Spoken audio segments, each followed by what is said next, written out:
Hey people, so we are at this cute little earring shop, and we have this 14-year-old here, Salman, who was showing me the different varieties.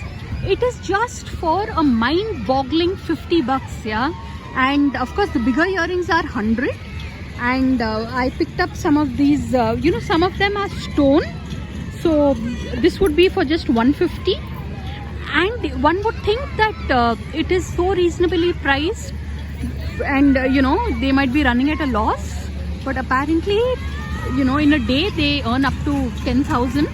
so it's like really good stuff. I mean, this place is this place is at Forum Mall, and it's as cute as it could possibly get. So truly people, this channel as it is, it's called Half Sindhi Little Mallu, and if you all can come and visit this cute shop, you get some of the nicest stuff at very reasonable prices. So on that note, thanks for watching, and please subscribe. Dreamcatcher.